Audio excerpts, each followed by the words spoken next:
नमस्कार साथियों, स्वागत है आपके अपने यूट्यूब चैनल पर। आज हम UP police and all government exam यानी वनडे एग्जाम जिनमें हिंदी पूछी जाती है। आज हम चौथा प्रैक्टिस सेट कर रहे हैं। इससे पहले हम 3 प्रैक्टिस सेट कंप्लीट कर चुके हैं, यानी प्रत्येक सेट में 40 प्रश्न होते हैं। आपने 40 प्रश्न में से कितने प्रश्न सही किए कमेंट करके जरूर बताएं, और आपको बताना है कि आपको हमारी क्लास किस प्रकार सही लगी, और वीडियो को लाइक और चैनल को जरूर सब्सक्राइब करें। तो आइए, आज का पहला सवाल है, निम्नलिखित में से कौन सा शब्द व्यक्तिवाचक संज्ञा है? व्यक्तिवाचक संज्ञा के कितने भेद होते हैं? 5 भेद होते हैं। कौन सा? एक तो होगा हमारा व्यक्तिवाचक, फिर जातिवाचक, भाववाचक, द्रव्यवाचक और समूहवाचक। इसमें वो जो है व्यक्तिवाचक संज्ञा।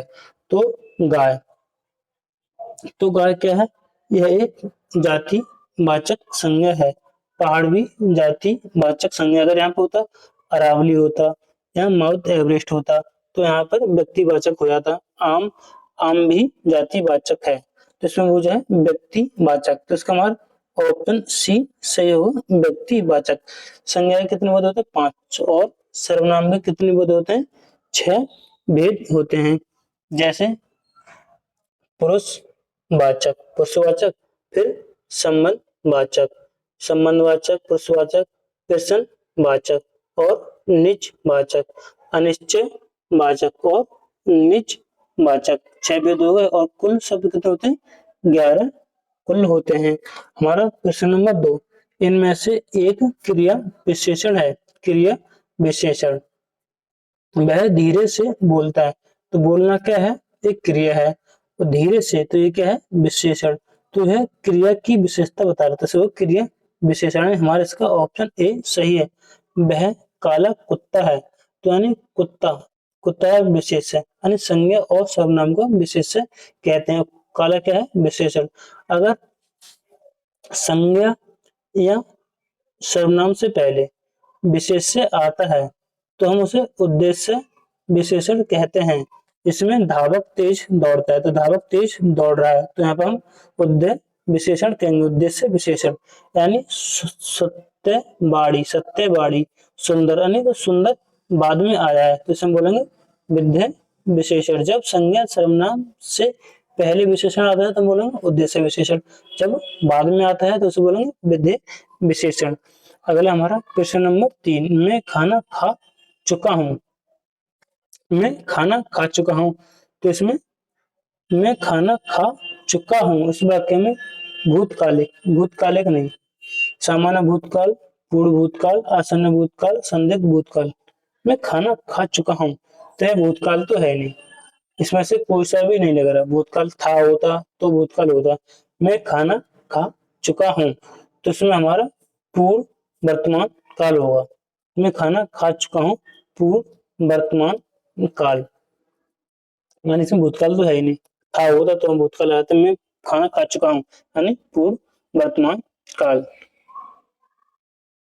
पूर्व वर्तमान काल है तो वहां पे आसन्न भी भूतकाल हो सकता है। आसन्न भी पूर्व भूतकाल और आसन्न भूतकाल भी, यानी तुरंत हुआ है तो ऐसे आसन्न भूतकाल भी हो सकता है। यानी इसका हमारा ऑप्शन सी भी हो सकता है। ऑप्शन सी इसका सही जवाब होगा। सी और आसन्न भूतकाल और पूर्व वर्तमान काल सेम होते हैं, तो इसका हमारा ऑप्शन सी सही होगा। अगला प्रश्न नंबर 4, निम्नलिखित में से एक प्रत्यय लगने से बने हैं, इनमें से कौन सा पद गलत है? गलत होगा पक्ष, पक्ष प्लस एक प्रत्यय से बना है। भौमिक, भूमि, धन एक प्रत्यय से लगाई है। देव प्लस एक प्रत्यय से, तो ये सामाजिक, समाज प्लस एक से बना है, तो इसमें हो जाता है सामाजिक, यानी इस पर सा दीर्घ होता है, तो यानी ये वाला गलत है। सही जवाब हमारा ऑप्शन सी सामाजिक, यानी ये गलत बना है एक प्रत्यय से।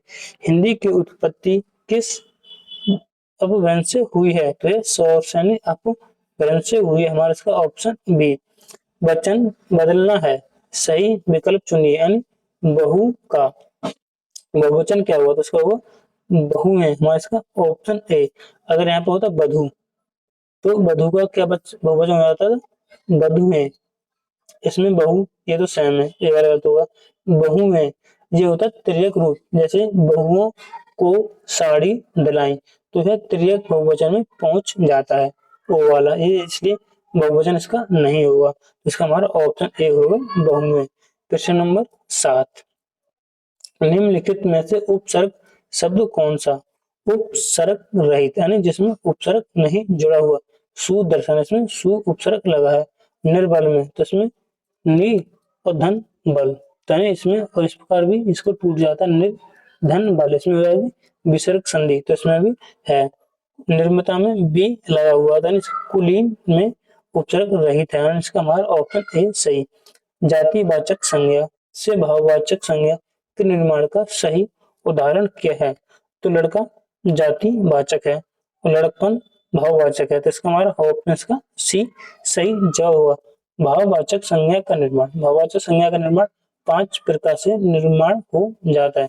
जैसे तो संज्ञा से, संज्ञा जातिवाचक संज्ञा से हो जाएगा, सर्व नाम से हो जाता है, क्रिया से हो जाता है, क्रिया और विशेषण से और अव्यय से, 5 प्रकार से निर्माण हो जाता है। अगर कोई भाववाचक संज्ञा है, जैसे बुराई एक भाववाचक संज्ञा है, बुराई, अगर हम इसको बहुवचन में बदल देंगे, जैसे बुराई हम कहते हैं बुराइयां, तो यह एक जातिवाचक रूप धारण कर लेते हैं, जातिवाचक हो जाती है। अगला प्रश्न नंबर 9, हिंदी शब्दकोश में खा का क्रम किस वर्ड के बाद आता है, यानी का और खा, तो इसको ये किसके बाद आता है, छा के बाद आता है, हमारा ऑप्शन डी, क्योंकि छा शब्द का धन सा और धन आ से मिलकर बना होता है, यानी जो शब्द जिससे मिलकर बना होता है उसके बाद आता है, तो इसका हमारा ऑप्शन डी होगा। अगला क्वेश्चन नंबर 10, किस वाक्य में आपादन कारक है, किस वाक्य में आपादन कारक है, इसमें तो कई है। राम ने, तो ने करता हुआ, रावण को तो होगा कर्म, तीर से तो यहाँ पे हो जाएगा करण से, ऐसा नहीं, इसमें एक वाक्य में 3 कारक हैं, तो ये वाला तो हो ही नहीं सकता, यानी एक वाक्य में 8 कारक हो सकते हैं। मदन से अब सहा नहीं जाता, इसमें भी नहीं। हिमालय से गंगा निकलती है, तो इसका हमारा ऑप्शन सी। चाकू से फल काटो, तो यहाँ पे भी करण कारक है, इसका हमारा ऑप्शन सी। हिमालय से गंगा निकलती है, तो यहाँ पर अलगाव है, अलगाव, और यहाँ पर तुलना भी की जाए वहां पर भी आपादान कारक होता है। अगला क्वेश्चन नंबर 11, निम्नलिखित क्रियाओं में से कौन सी क्रिया अनुकर्मात्मक क्रिया नहीं है, फल बनाना भी है, मिन मिलाना भी है, हिननाना भी है, तो छुट्टी लाना नहीं है, नहीं, हमारा ऑप्शन इसका सी सही। अगला प्रश्न नंबर 12, कुछ बच्चे कक्षा में शोर मचा रहे हैं, विशेषण का भेद होगा। कुछ बच्चे, बच्चे को हम गिन सकते हैं, तो इसमें गुण वाचक विशेषण नहीं। अनिश्चित परिमाण वाचक, इसमें बच्चों को तोलेंगे नहीं, ये गलत होगा। सर्वनामिक विशेषण, सर्वनाम के बाद संज्ञा प्रयुक्त होती है तो सर्वनामिक विशेषण होता है, तो हमारा ये बार भी गलत होगा। अनिश्चित संख्यावाचक विशेषण, बच्चे को हम गिन सकते हैं संख्यावाचक, कुछ तो अनिश्चय वाचक विशेषण, हमारा इसका ऑप्शन डी सही। क्वेश्चन नंबर 13, भाव को तीव्र करने वाली वस्तुएं, चेष्टाओं आदि को क्या कहा जाता है, तो उद्दीपन कहा जाता है, इसका हमारा ऑप्शन ए सही है, उद्दीपन। उद्दीपन विभाव, यानी विभाव के 2 पार्ट होते हैं, कौन कौन सा, एक होता है आलम्बन, आलम्बन और उद्दीपन, ठीक है ना। और जैसे आपको मुझे अनुभाव, अनुभाव कितने होते हैं, तो अनुभव होते हैं, अनुभाव होते हैं 4, एक होते हैं सात्विक, यानी शरीर से किया जाते हैं सात्विक, एक होता है वाचिक बोलकर, एक होता है कायिक, यानी शरीर के द्वारा, कायिक होगा, एक होगा आहार्य, तो भाव अनुभव कितने हो गए 4। क्वेश्चन नंबर 14, कीट शब्द का तत्सम रूप क्या हुआ, तो बोलेंगे ऑप्शन इसका बी सही होगा। अगला क्वेश्चन नंबर 15, महान का स्त्रीलिंग क्या होगा, तो उसका होगा महती, हमारा इसका ऑप्शन बी होगा। जैसे पूछा अपने श्रीमती, श्रीमती का क्या होगा? हाँ, श्रीमान का श्रीमती होगा। जैसे पूछे भाग्यवान, तो भाग्यवान का भाग्यवती। जैसे पूछे आपसे नेता का नेत्री हो जाएगा, नेता का नेत्री। अभिनेत्री का भी अभिनेता का अभिनेत्री। जैसे हमें पूछे आपसे अनुज, अनुज का स्त्रीलिंग क्या होगा? अनुजा, यानी इसमें आ जुड़ जाएगा। अगला प्रश्न नंबर 16, रिक्शा किस भाषा का शब्द है? तो यह जापानी भाषा का, हमारा इसका ऑप्शन सी होगा। हमने बताया था आपको एक बार पुर्तगाली, पुर्तगाली जैसे अलमारी, आल, पिन, तौलिया, गोभी, मेज, चाकू, ये सभी पुर्तगाली शब्द हैं और रिक्शा हमारा जापानी शब्द। प्रश्न नंबर 17, भाषा के निम्नलिखित प्रमुख अंग में से सही क्रम है? सही क्रम, तो पहले ध्वनि निकलेगी, पद तो आएगा ना, तो हमारा ये वाला तो गलत हो जाएगा। चलो, ध्वनि निकली, फिर उसके बाद वाक्य नहीं बनेगा, पद बनेगा, ये सही है। वाक्य माने पद बनेगा, ध्वनि के बाद पद, इसमें पद है नहीं, अर्थ, पद के बाद अर्थ नहीं, वाक्य बनेगा, फिर वाक्य के बाद अर्थ निकलेगा, अर्थ के बाद लिपि, प्रयुक्त हो गया ना, हमारा इसका ऑप्शन ए सही है, सही क्रम। अगला प्रश्न नंबर 18, निम्नलिखित वाक्यों में मिश्र वाक्य कौन सा है? मिश्र वाक्य, वाक्य कितने प्रकार से होते हैं? जैसे एक होता है साधारण वाक्य, साधारण वाक्य और संयुक्त वाक्य, संयुक्त वाक्य और मिश्र वाक्य। साधारण वाक्य में एक विधेय और एक उद्देश्य होता है। परिश्रम छात्र परीक्षा में सफल हुए, तो एक साधारण वाक्य है। बच्चे दौड़ रहे थे, अध्यापक पढ़ा रहे थे, यानी ये और सबसे जोड़ा गया था, यहाँ पर होगा संयुक्त वाक्य, यानी दो वाक्य को जोड़ा गया है। प्रधानाचार्य का कहना है कि परिश्रमी सदैव सफल होते हैं, यानी एक वाक्य दूसरे पर आधारित होता है, वहां पर होता है मिश्र वाक्य। तो इसमें मुझे मिश्र वाक्य, तो हमारे ऑप्शन सी मिश्र वाक्य है। स्कूल खुल गया और पढ़ाई भी शुरू हो गई, तो इसमें होगा संयुक्त वाक्य, यानी बी और डी में संयुक्त वाक्य और ए में साधारण वाक्य और सी में मिश्र वाक्य। अगला प्रश्न नंबर 19, अशुद्ध भाग को छांटिए। अशुद्ध भाग, अशुद्ध भाग, मेरी समझ में नहीं आ रहा है कि आपके द्वारा इतने परिश्रम से कमाया गया यह धन, तो इसमें यह है कि जरूरत नहीं होगी, क्योंकि सर्वनाम यहाँ पे पहले प्रयुक्त हो जाएगा। धन आखिरी किस काम में आएगा? इसमें हमारा ऑप्शन सी, भाग में त्रुटि है। क्वेश्चन नंबर 20, अशुद्ध शब्द छांटिए। अशुद्ध शब्द, गुमटी भी शुद्ध है, नाड़ी भी शुद्ध है और छूटना भी शुद्ध है। गुरुत्वाकर्षण एक अशुद्ध शब्द है, इसमें गुरु वाला छोटे ऊ की मात्रा लगती है, यहाँ पे लगा हुआ बड़े ऊ की मात्रा, तो यानी हमारा ये वाला अशुद्ध है, option A. Question number 21, ballot का सही हिंदी शब्द क्या है? तो इसको बोलेंगे मत पत्र, हमारा इसका ऑप्शन ए सही। अनुउदित का संधि विच्छेद क्या होगा? तो अनुधन उदित, हमारा इसका ऑप्शन बी होगा, अनुधन उदित। इसमें संधि कौन सी होगी? इसमें दीर्घ संधि होगी, दीर्घ स्वर संधि। अगला प्रश्न नंबर 23, दो अपी का संधि विच्छेद क्या होगा? तो इसमें दो धन अपी, इसमें कौन सी संधि होगी? अयादि संधि, अयादि संधि। अयादि संधि पहले आएगा आ, आय का आवाज, फिर बोलता आ, आय, फिर अब, फिर आओ, यानी इसमें चार ध्वनि निकलती हैं। एक आप, सही है, तो यानी पहले वाले इसमें आ से मिला, आ से मिला और आ से और आ से, फिर संयुक्त स्वर ए और बड़ा ए, फिर ओ, फिर बड़े ओ से मिलकर ये आवाज बनती है। प्रश्न नंबर 24, मृगंध का पर्यायवाची क्या है? तो मृगंध शार्दुल, हमारा इसका ऑप्शन डी होगा, शार्दुल। शार्दुल है शेर का पर्यायवाची, शार्दुल यानी शेर। शेर का हुआ, सारंग भी शेर को कहते हैं। और एक मृगपति, मृगपति, केसरी, केसरी और केहरी, केहरी भी सिंह का पर्यायवाची। अहि, यह सांप का पर्यायवाची से सांप, सर्प, अहि और फणीस और उरंग भी कहते हैं।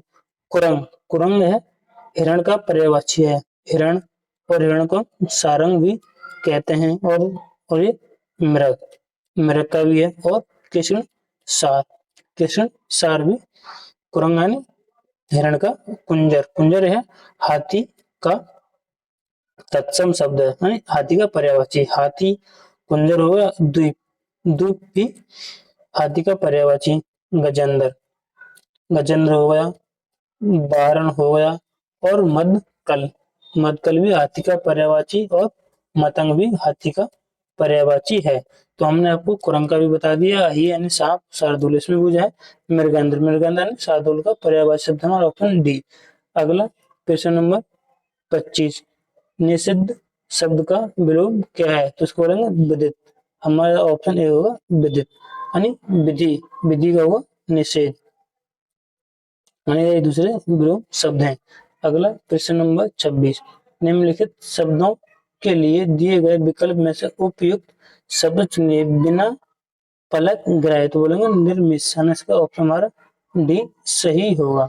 अगला प्रश्न नंबर 27, केकई का चरित्र, यानी केकई का चरित्र, केकई का चरित्र, यानी इसका पहला वाला और ये छठा नंबर तो एक जैसा रहेगा, और इसको आपको बनाना है इसमें कौन सा सही है। केकई का चरित्र मानवीय भावनाओं के संघर्ष में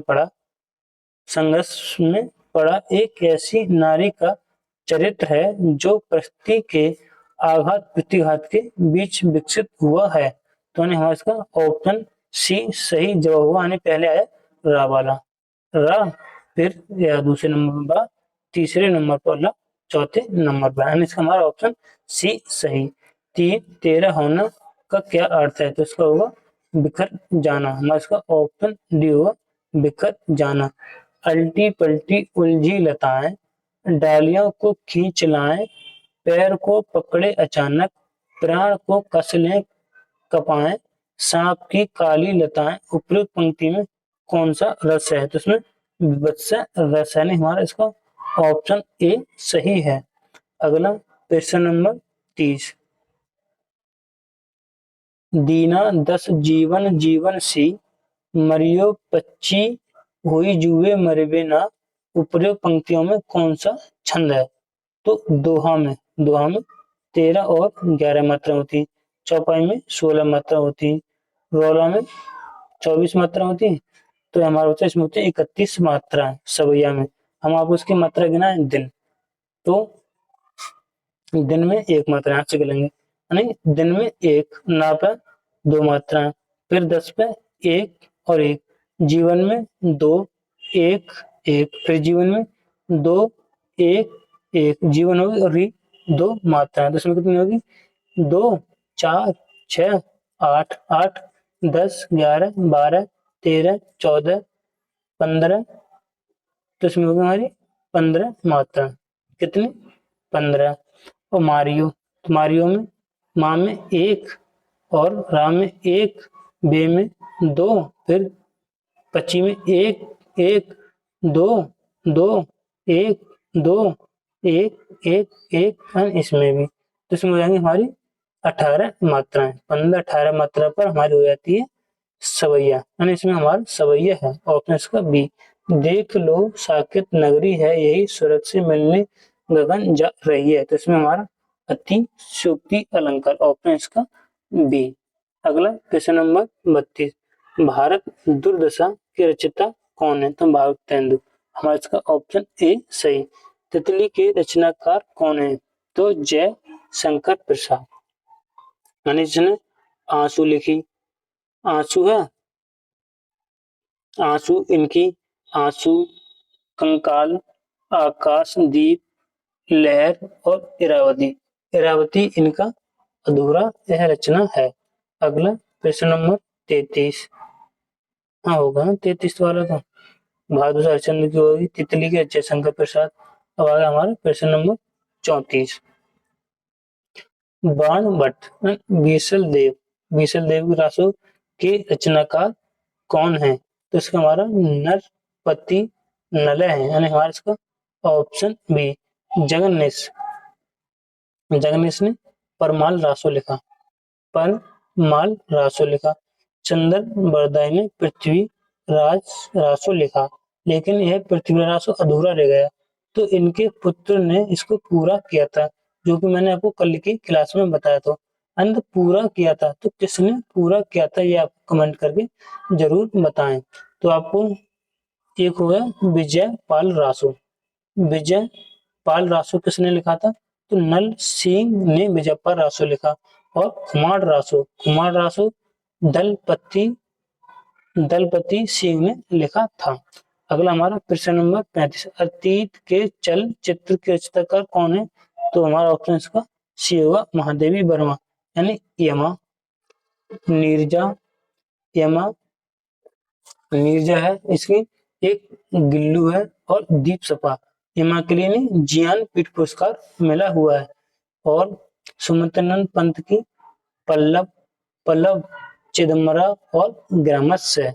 अगला हमारा अब आगे हमारा व्यंग्य गद्यांश। गद्यांश का हम आपको प्रश्न बता रहे हैं, यह बड़ा है, हमारे पीडीएफ टेलीग्राम पर मिल जाती है, तो आप इसको वहां से पढ़ के आंसर देख सकते हैं। समय को बेकार बताने का क्या नतीजा होता है? अपने कार्य में असफलता, अपने कार्य में असफलता, तो इसका ऑप्शन हमारा पहला ही सही है। अगला प्रश्न नंबर 37, समय को मूल्यवान क्यों माना जाता है? समय को मूल्यवान क्यों माना जाता है? समय की जीवन में उपयोगिता के कारण, सफलता का आधार होने के कारण, यानी उपयुक्त दोनों। हमारा इसका ऑप्शन सी सही। प्रश्न नंबर 38, वात्सल्य रस का सम्राट किस कवि को कहा जाता है? तो सूरदास को कहा जाता है। हमारा इसका ऑप्शन बी। मैंने आपको कल की क्लास में इनकी रचना बताई और पिछली भी क्लास में रचना बताई है, तो आपको बताना है इनकी तीन रचनाएं कौन कौन सी रचना है, तीन रचना कौन कौन सी है, जरूर कमेंट करके जरूर बताएं। अगला प्रश्न नंबर 39, कबीर की उलटवासियों में कौन सा रस है? इसमें कौन सा रस है? तो इसमें हमारा ऑप्शन बी अद्भुत रस, ऑप्शन बी अद्भुत रस। हिंदी साहित्य का आदिकाल के लेखक कौन है? हिंदी साहित्य के आदिकाल के लेखक हजारी प्रसाद द्विवेदी। हमारा इसका ऑप्शन बी सही है। अगर आपको हमारी हिंदी की क्लास पसंद आए तो हमारी वीडियो को लाइक और चैनल को जरूर सब्सक्राइब करें और बताएं आपको हमारी यह वीडियो किस प्रकार पसंद आई, और कमेंट करके जरूर बताएं। जय हिंद, वंदे मातरम।